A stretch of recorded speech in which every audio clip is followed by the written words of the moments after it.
धर्मस्य ग्लानिर्भवति भारत अभ्युत्थानम् अधर्मस्य तदात्मानं सृजाम्यहम्। ओम शांति। श्रीमद् भगवद गीता में आज के इस सत्र में हम 13वें और 14वें अध्याय को आज देखेंगे कि जिसमें प्रकृति से उत्पन्न गुणों के आधार पर मनुष्य किस आधार पे सतो रजो तमो में आ जाते हैं और अपने आप को भी हम कैसे समझे कि हम किस श्रेणी में है। कल के अध्यायों में बहुत स्पष्ट तरीके से भगवान ने अर्जुन के सामने अपनी असीम ऐश्वर्य महिमा का वर्णन किया और साथ ही साथ उस दिव्य स्वरूप को स्पष्ट भी किया, उनको दिव्य दृष्टि का वरदान देते हुए वो दिव्य स्वरूप उनके सामने स्पष्ट हुआ और वो वर्णन इतना सुंदर और स्वाभाविक था जो ऐसा महसूस हो रहा था कि भगवान हमें भी वो दिव्य बुद्धि समझने के लिए दे करके जो अर्जुन ने उस दिव्य स्वरूप का साक्षात्कार किया, हमने अपने बुद्धि बल से उस दिव्य स्वरूप को बहुत सुंदर तरीके से समझा और जाना। आज आगे देखेंगे 13वें अध्याय में कि किस प्रकार ये खेल प्रकृति पुरुष और परम पुरुष के बीच में चलता है और उससे संबंधित कुछ गुह्य रहस्यपूर्ण बातें अर्जुन भगवान से पूछते हैं जो हम सभी के मन में भी प्रश्न हो सकते हैं और वो प्रश्नों का समाधान कैसे भगवान करते हैं। विशेषकर क्षेत्रज्ञ विभाग योग 13वें अध्याय में स्पष्ट किया है कि शरीर क्षेत्र है जिसमें धर्म क्षेत्र और कुरुक्षेत्र। पहले अध्याय का पहला श्लोक याद आता है कि जब धृतराष्ट्र ने संजय से पूछा कि धर्म क्षेत्र कुरुक्षेत्र पर क्या हो रहा है वो तुम मुझे बताओ। धर्म क्षेत्र कुरुक्षेत्र का भाव इस अध्याय में भगवान ने स्पष्ट किया कि जिसमें धर्म क्षेत्र और कुरुक्षेत्र दोनों ही है। इस शरीर के अंदर शरीर को ही क्षेत्र कहा जहां धर्म क्षेत्र कुरुक्षेत्र दोनों ही है। कैसे? जब शरीर रूपी क्षेत्र में दैवी संस्कारों का प्रभाव विशेष होता है तब वह धर्म क्षेत्र बन जाता है और जब आसुरी संस्कार का प्रभाव कर्मेंद्रिय पर पड़ता है तब यही संघर्ष का एक क्षेत्र कुरुक्षेत्र बन जाता है। पहले श्लोक से लेकर 12वें श्लोक तक धर्म क्षेत्र कुरुक्षेत्र और क्षेत्रज्ञ का यथार्थ ज्ञान देते हैं। 13वें श्लोक से लेकर 19वें श्लोक तक ये परम पुरुष परमात्मा का यथार्थ ज्ञान प्रदान किया और स्पष्ट रूप से 20वें श्लोक से लेकर 35वें श्लोक तक पुरुष और प्रकृति का संयोग बताया कि किस प्रकार ये खेल में दोनों की ही आवश्यकता है। सबसे पहला सवाल जो अर्जुन का रहा कि प्रकृति पुरुष क्षेत्र और क्षेत्रज्ञ क्या है, ज्ञान और ज्ञेय क्या है, मैं ये सब जानना चाहता हूं। अब जब दिव्य दृष्टि के आधार पर परमात्मा का दिव्य स्वरूप स्पष्ट हो गया, तो उसके बाद अभी उसके जानने की जिज्ञासा और तीव्र हो गई। जो गुह्य से गुह्य रहस्य वाली बातें वो जानना चाहता है। तब परमात्मा ने कहा, ये शरीर क्षेत्र है, उसे जानने वाला क्षेत्रज्ञ है। परमात्मा भी सभी क्षेत्रों का ज्ञाता है। यही वास्तव में यथार्थ ज्ञान है।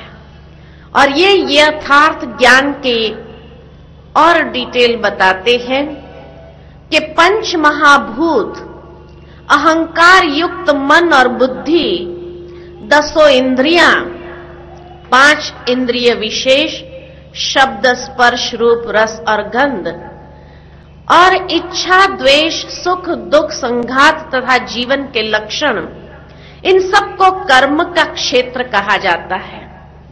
अर्थात ये कुरुक्षेत्र है, जिसमें बोया हुआ भला व बुरा बीज संस्कार रूप में नित्य उगता रहता है। मनुष्य जैसे कर्म करता है, उस कर्म के अनुसार ही उसका संस्कार बनता है। जैसे कहा कि कर्म आत्मा के ऊपर अपना प्रभाव छोड़ देता है, जिस प्रभाव को ही दूसरे शब्द में कहा जाता है संस्कार। अब संस्कार कितने प्रकार के होते हैं मनुष्य के अंदर? तो देखा जाता कि हर इंसान के अंदर 5 प्रकार के संस्कार होते हैं। वो 5 प्रकार के संस्कार कौन से? सबसे प्रथम प्रकार के संस्कार है उसके ओरिजिनल संस्कार। ओरिजिनल संस्कार अर्थात सतोगुण के संस्कार। जब आत्मा अव्यक्त से व्यक्त रूप में इस संसार के क्षेत्र पर आती है, तो उस समय उसके सतोगुणी संस्कार होते हैं। जो आत्मा के 7 गुण हैं, ये 7 गुणों से भरपूर, यानी दूसरे शब्द में कहे तो उनकी बैटरी पूर्ण चार्ज रूप में होती है। ये उसके ओरिजिनल संस्कार। लेकिन इस संसार में आने के बाद धीरे धीरे वो अपनी वास्तविकता से दूर हटने लगती है और इस संसार के अंदर से कई प्रकार के विकार विषयों के वशीभूत होने लगती है।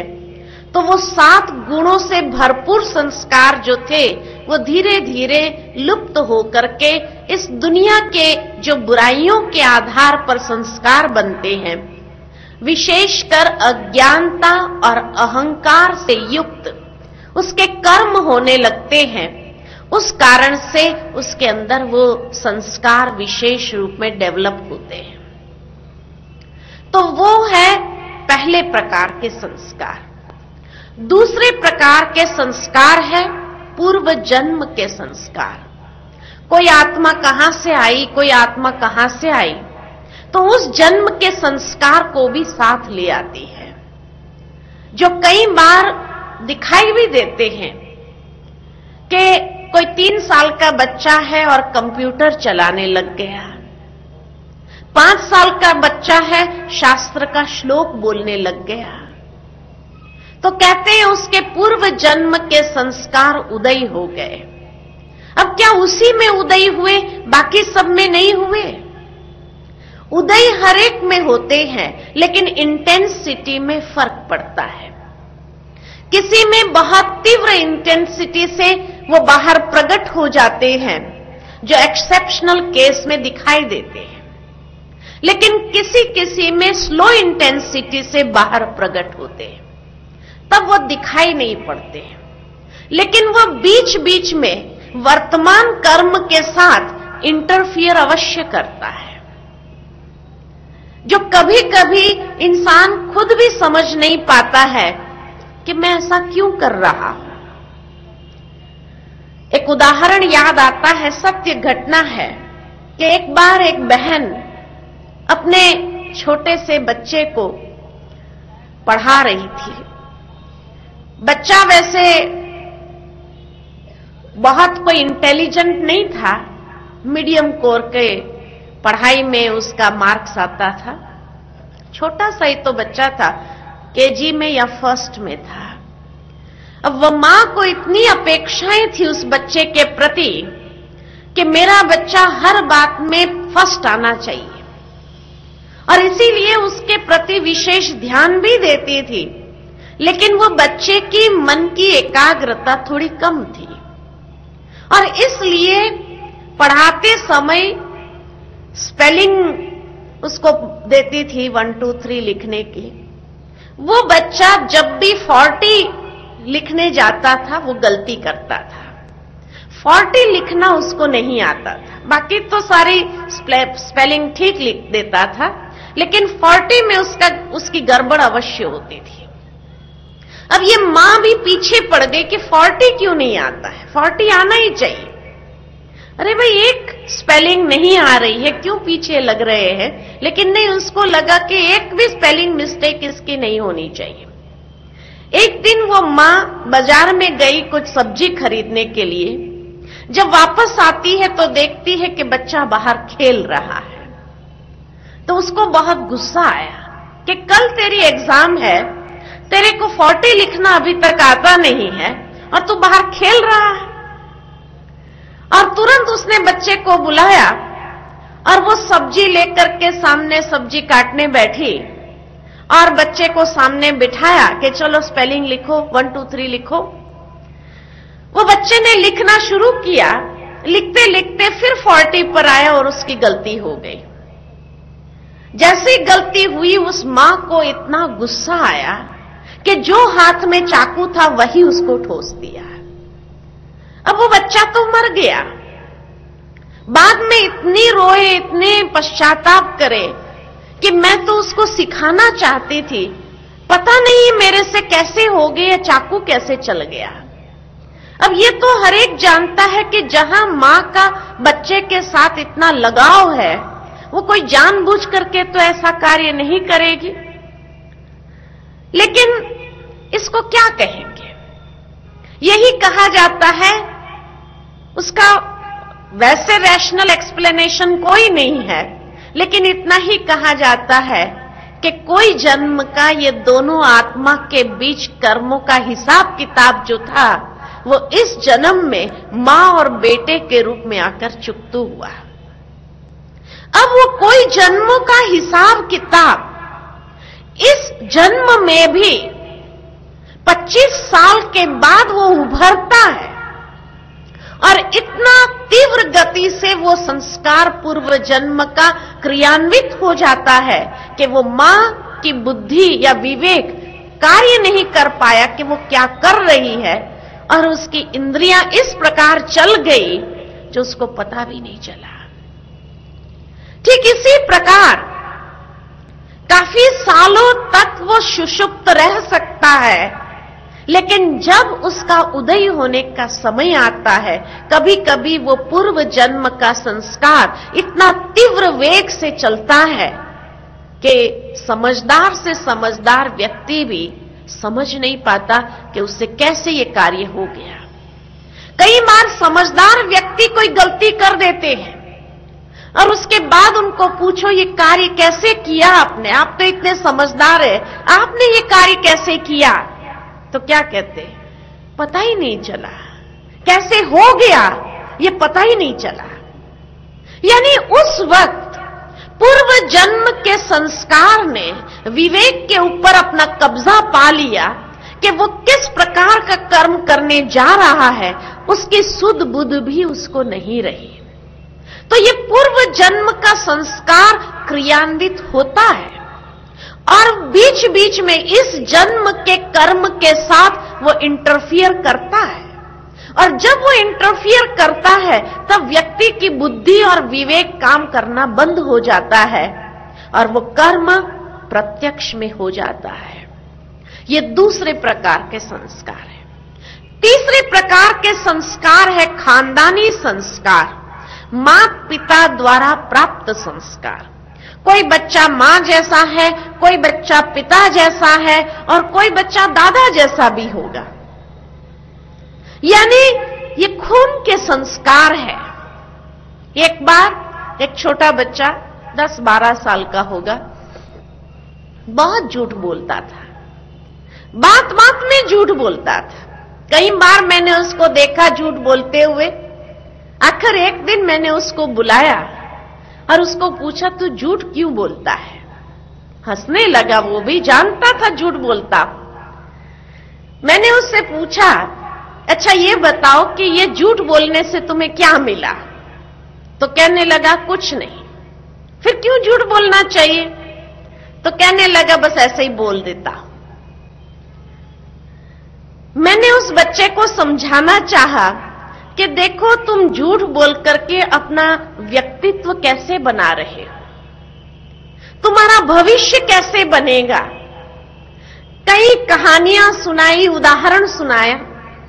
वो बच्चा समझदार था, मेरी बातें समझ रहा था और इसीलिए आधा पौना घंटा जब मैंने उसको समझाया तो पौने घंटे के बाद मुझे कहता है, ठीक है आगे से झूठ नहीं बोलूंगा।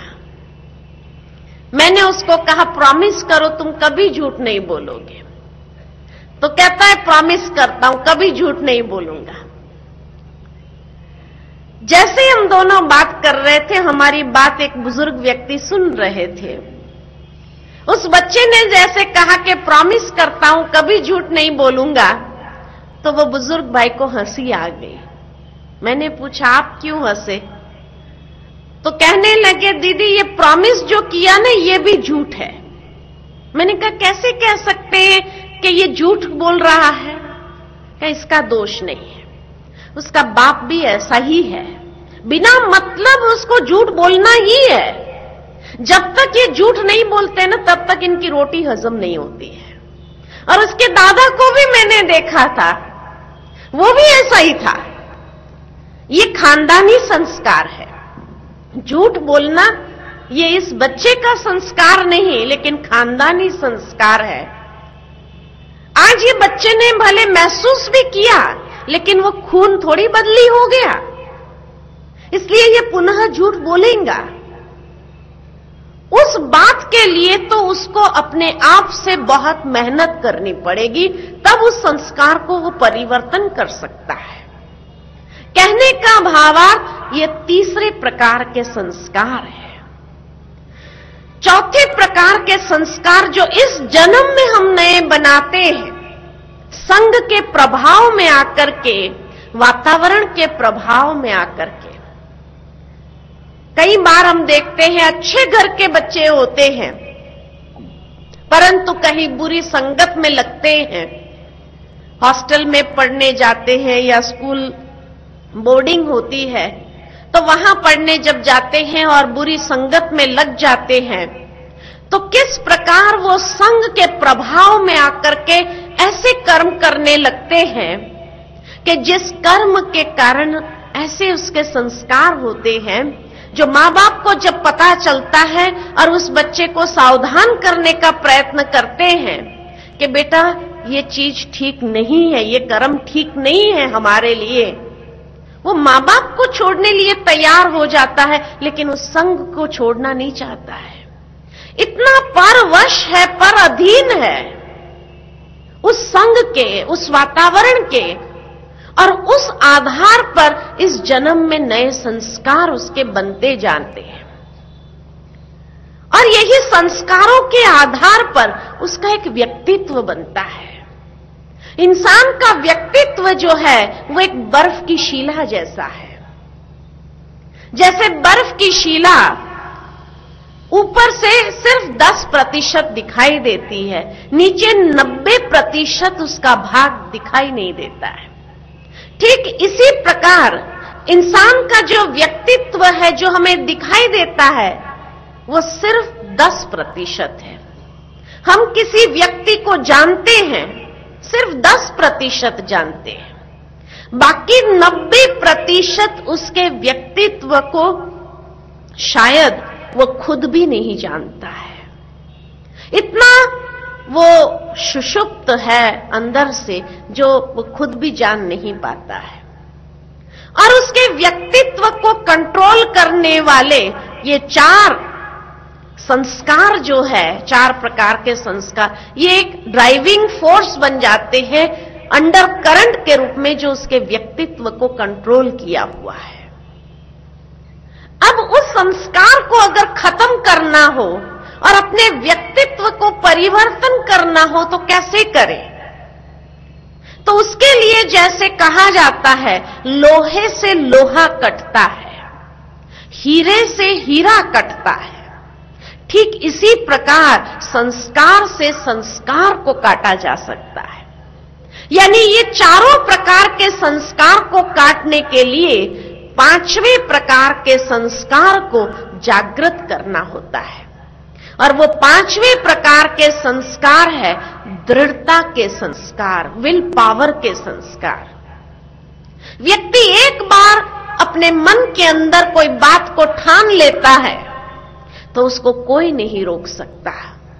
वो इस प्रकार से आगे बढ़ने लगता है कि ये 4 प्रकार के संस्कार निष्क्रिय हो जाते हैं। इसलिए दृढ़ता की शक्ति को जागृत करना होता है। लेकिन दृढ़ता की शक्ति को जागृत कैसे करें? तो उसके लिए चाहिए पॉजिटिव एनर्जी। कोई भी शक्ति को जागृत करने के लिए एनर्जी चाहिए। तो जितनी सकारात्मक चिंतन की एनर्जी होती है, क्योंकि विचारों में इतनी शक्ति है, जो चाहे इंसान कर सकता है, बन सकता है, ये विचारों की शक्ति होती है। तो इस प्रकार से जितना सकारात्मक विचारों का निर्माण करेगा, उतनी उसकी दृढ़ता की शक्ति जागृत होती है। और दृढ़ता की शक्ति को जगाने के बाद वो आत्मा पर ही सीधा फोकस होती है। और आत्मा पर फोकस होने से आत्मा की भीतर की क्षमता को बाहर ले आती है। लेकिन जब वो क्षमता बाहर आती है, उसके बाद भी आध्यात्मिक ज्ञान दिशा प्रदान करता है। दृढ़ता की शक्ति से आत्मा की शक्ति को उजागर तो कर लिया, लेकिन उसके बाद आध्यात्मिक ज्ञान ये दिशा प्रदान करती है कि कहां उसको चैनलाइज करना है। और जब उसको आध्यात्मिकता के द्वारा दिशा प्राप्त होती है, तब वो व्यक्ति महानता के शिखर पर पहुंचता है। जिस प्रकार स्वामी विवेकानंद ऑर्डिनरी नरेंद्र थे, लेकिन जब उसकी दृढ़ता की शक्ति को जागृत किया गया और आध्यात्मिकता के माध्यम से उसको दिशा मिली, तो वही नरेंद्र स्वामी विवेकानंद बन जाता है। और इस तरह से उनका संपूर्ण व्यक्तित्व परिवर्तन हो जाता है। और वो व्यक्तित्व के परिवर्तन से वो जितनी ऊंचाइयों को प्राप्त करना चाहे, शिखर पर पहुंच सकता है। लेकिन अगर आध्यात्मिक ज्ञान नहीं है तो क्या होता है? तो व्यक्ति की जो दृढ़ता जागृत होती है, कई बार कई लोगों के अंदर कोई बात का जिद आ जाता है और उस जिद के कारण वो अपनी शक्तियों को उजागर तो कर लेते हैं, लेकिन अगर आध्यात्मिक ज्ञान के द्वारा दिशा नहीं है तो वही व्यक्ति कोई हिटलर या टेररिस्ट भी बन जाता है। मरने मारने की दृढ़ता उसके अंदर है, लेकिन वो शक्ति रॉन्ग चैनलाइज्ड हो गई है। तो आज की दुनिया के अंदर यही बात हम देख रहे हैं कि जिस तरह समाज के अंदर या विश्व के अंदर जो परिवर्तन नजर आने लगा है, ये परिवर्तन नकारात्मक शक्तियों को उजागर करते हैं और उनको भी उजागर करने के लिए नेगेटिव विचारधारा बार बार दी जाती है, जिससे उसका मानसिक स्वरूप जो है वही बन जाता है। और वो मानसिकता जैसे उसकी डेवलप हो जाती, दिशा न होने कारण वो अपनी शक्ति को गलत दिशा में चैनलाइज करके मरने मारने के लिए तैयार हो जाते हैं। तो ये 5 प्रकार के संस्कार हर आत्मा में होने कारण एक आत्मा न मिले दूसरे से, क्योंकि जैसा जिसके संस्कार होते हैं वैसा ही उसका स्वभाव होता है, नेचर। और जैसा जिसका नेचर होता है वैसे ही उसके फीचर्स होते हैं। इसीलिए आज दुनिया के अंदर करोड़ों मनुष्य है, लेकिन एक का फीचर न मिले दूसरे से, क्योंकि एक का नेचर न मिले दूसरे से, क्योंकि एक के संस्कार न मिले दूसरे से, क्योंकि एक का कर्म न मिले दूसरे से, एक की विचारधारा न मिले दूसरे से। इसलिए हर इंसान भिन्न है। हर आत्मा अजर अमर अविनाशी अपने शाश्वत स्वरूप में हर आत्मा भिन्न है। ये नहीं कि एक बहुत बड़ी आत्मा थी, उसके टुकड़े हो गए और सब इस संसार में आ गए और फिर अंत में जाकर के वो सारे टुकड़े एक हो जाएंगे और बड़ी परमात्मा बन जाएगी। ये नहीं। हर आत्मा जब अजर अमर अविनाशी है तो उसका शाश्वत स्वरूप सदाकाल के लिए है ही है। वो चैतन्य शक्ति, जब एनर्जी के लिए दुनिया में भी ये कहा जाता है energy is neither created not destroyed, तो आत्मा जो एक स्पिरिचुअल एनर्जी है उसका भी नाइदर क्रिएशन है नॉट डिस्ट्रक्शन है। इसलिए वो समाने वाली बात भी नहीं हो जाती। हर आत्मा का अपना अपना अस्तित्व इस संसार के अंदर सदा काल के लिए है। और जब इस संसार से वो जाते हैं परम धाम में, व्यक्त से अव्यक्त होते हैं, तो भी वहां पर भी उनका एक शाश्वत स्वरूप रहता ही है।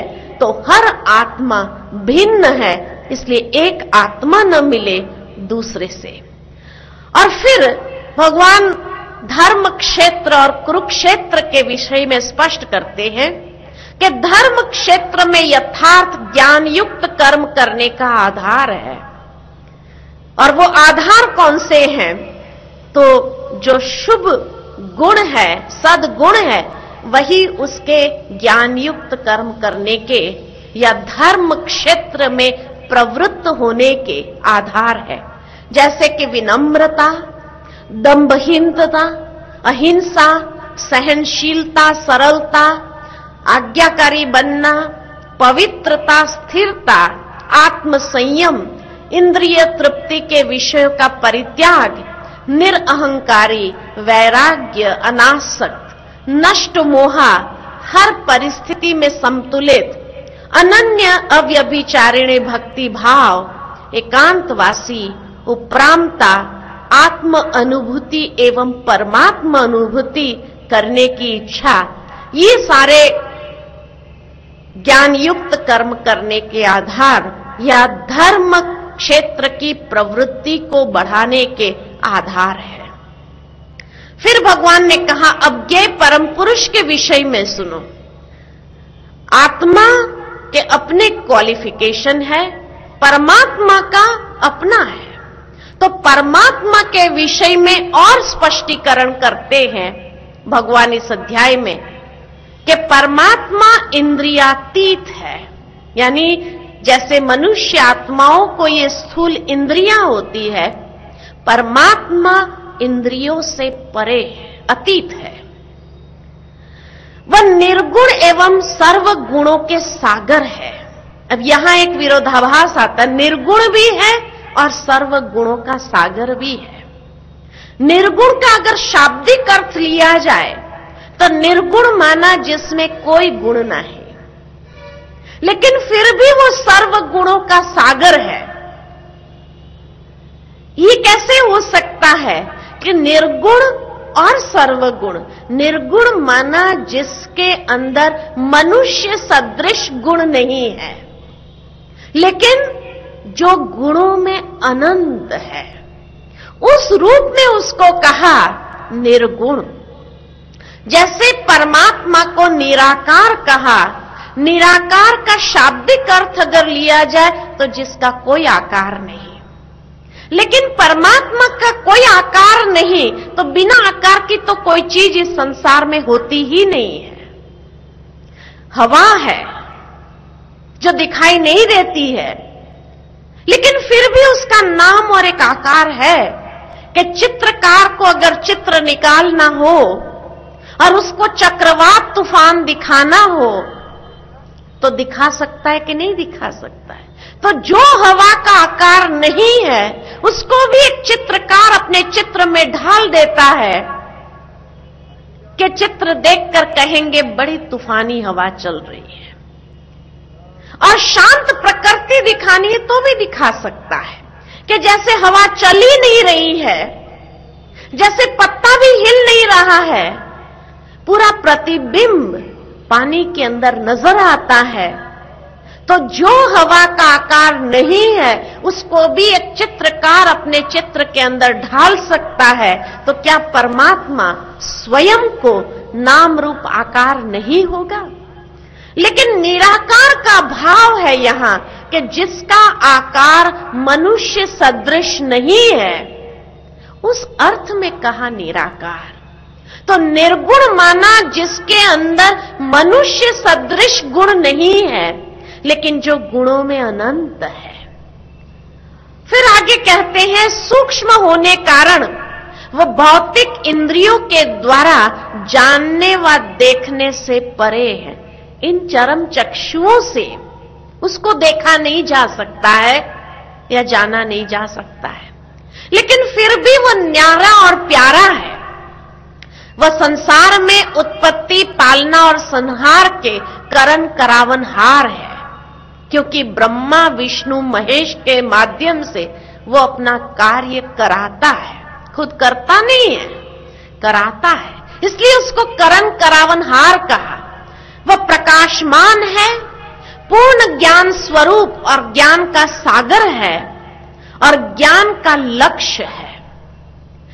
यज्ञ का संक्षेप में वर्णन है, इसे केवल मेरे भक्त ही पूरी तरह समझ सकते हैं और मेरे स्वभाव को प्राप्त कर सकते हैं।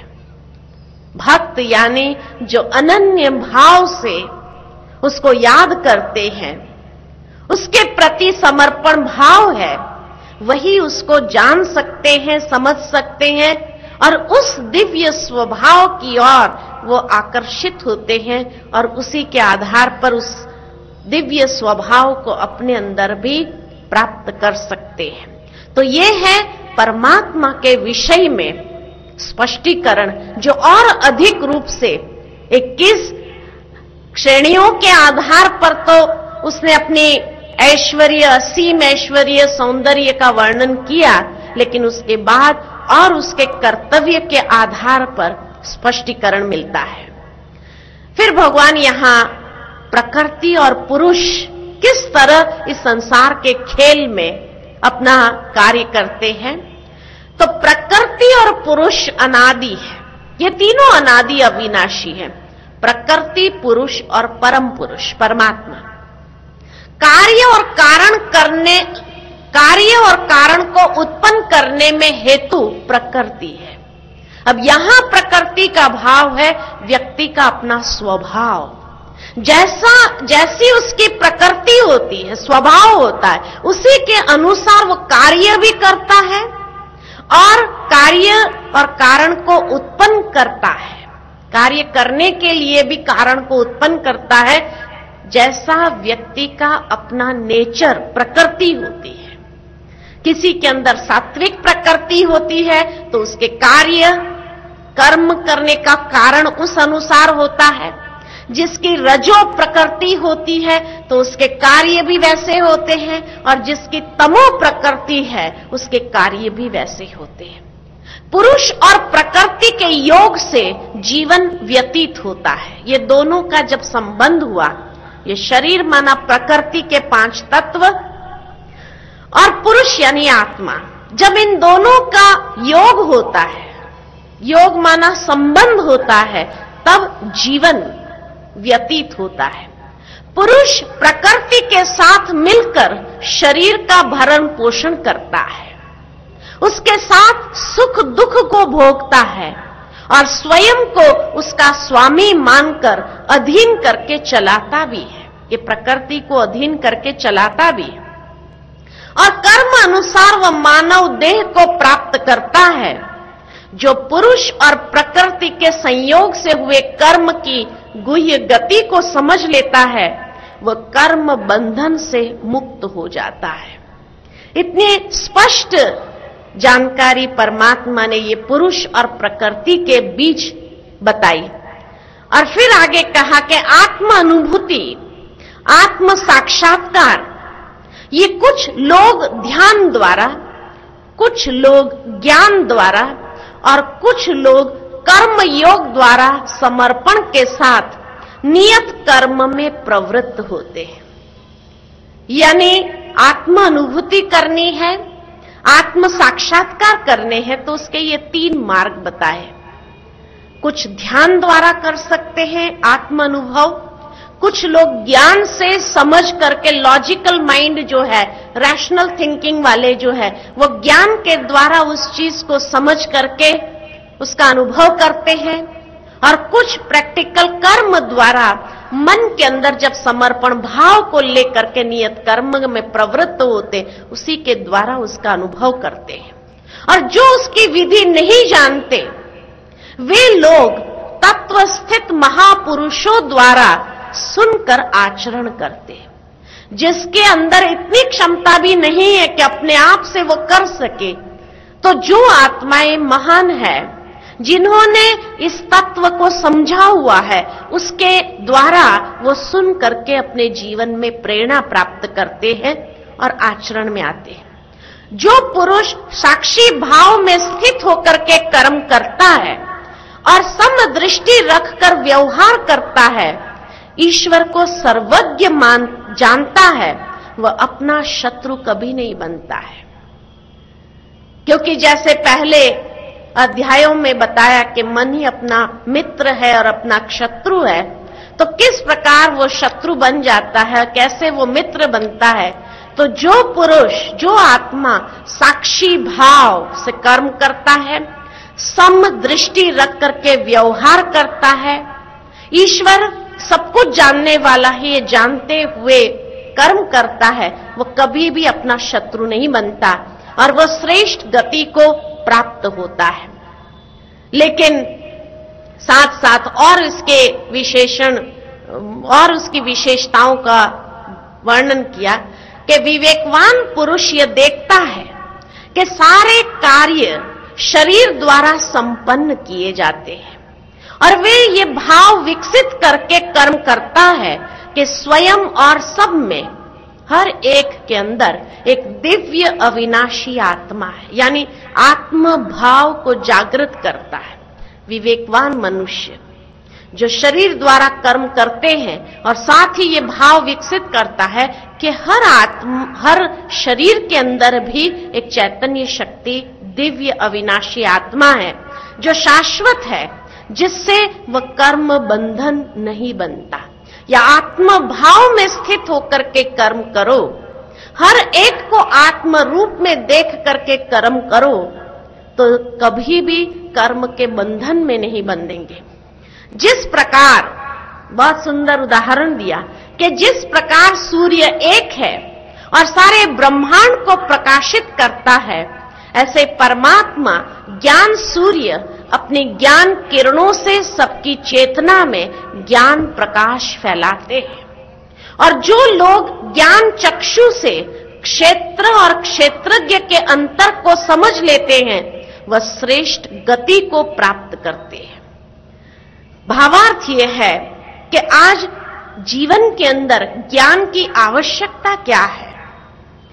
तो जैसे सूर्य की रोशनी में सब कुछ स्पष्ट दिखाई देता है, ऐसे ज्ञान एक ऐसा प्रकाश है जिससे अंदर का रहा हुआ अंधकार समाप्त हो जाता है, अज्ञानता समाप्त होती है। नहीं तो अज्ञानता के कारण हमारे कई कर्म ऐसे बन जाते हैं जो हमें बांधने वाले हो जाते हैं, बंधन में ले आने वाले होते हैं। इसलिए ज्ञान की आवश्यकता है, क्योंकि ज्ञान युक्त होकर के जब हम कर्म में आते हैं तो कर्म बंधन नहीं, लेकिन श्रेष्ठ कर्म करते हुए श्रेष्ठ गति को प्राप्त कर सकते हैं। इसलिए कलयुग के अंदर जीवन व्यतीत करने के लिए आध्यात्मिक ज्ञान की बहुत बहुत बहुत आवश्यकता है, क्योंकि तभी हम आत्मा की शक्तियों को यथार्थ दिशा में चैनलाइज कर सकते हैं। नहीं तो व्यक्ति अपनी शक्ति को, क्षमता को व्यर्थ ही गंवा देते हैं। एक बहुत सुंदर कहानी मुझे याद आती है कि एक बार एक व्यक्ति था, उसके पास एक जमीन का टुकड़ा था, और जब जमीन का टुकड़ा था वो ऐसी बंजर जमीन थी जिस पर कुछ नहीं उगता था, और कुछ उसके पास भेड़ बकरियां थी। लेकिन समय प्रति समय उसने कर्जा लेकर के अपने परिवार को चलाया, अपने कार्य पूर्ण करने के लिए कई कर्जे लिए। काफी कर्जों का बोझ उसके ऊपर चढ़ गया।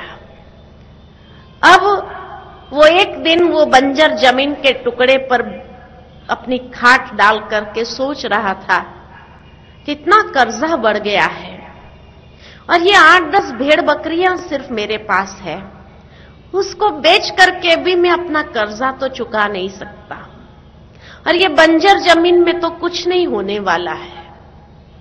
कैसा ये जीवन है, और ऐसा जीवन जी करके फायदा क्या?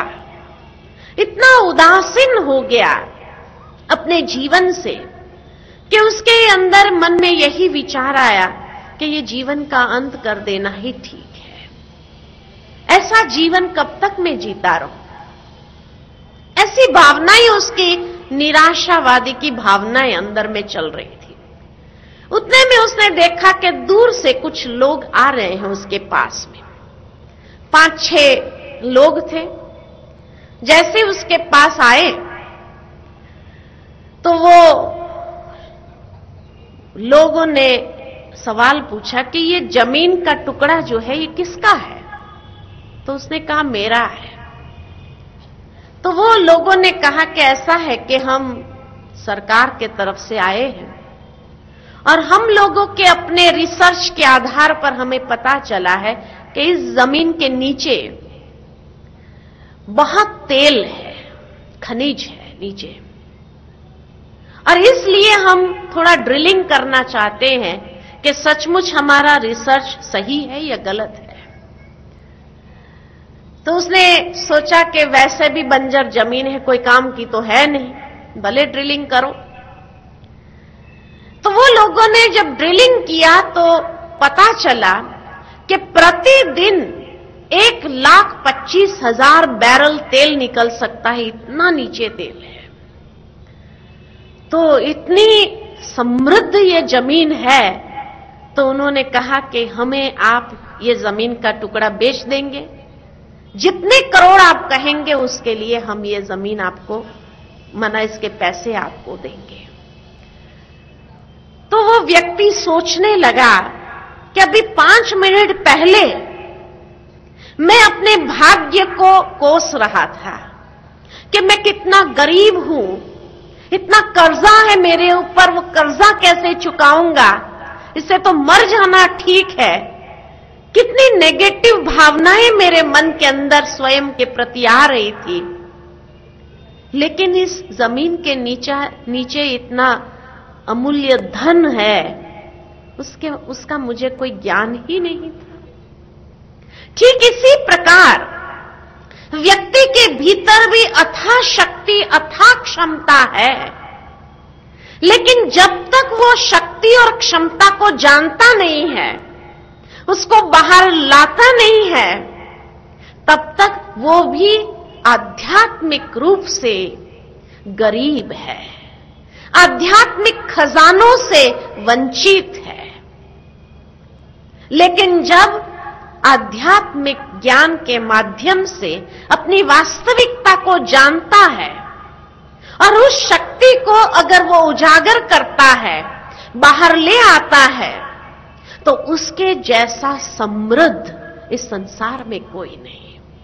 भावार्थ ये है कि हमें भी अपने आप में ड्रिलिंग करने की आवश्यकता है। और वो ड्रिलिंग कोई स्थूल ड्रिलिंग की बात नहीं है, लेकिन आध्यात्मिक ज्ञान और मेडिटेशन के माध्यम से, ध्यान के माध्यम से हम भीतर जाए और अपनी वास्तविकता को उजागर करें, अपनी शक्तियों को बाहर ले आए।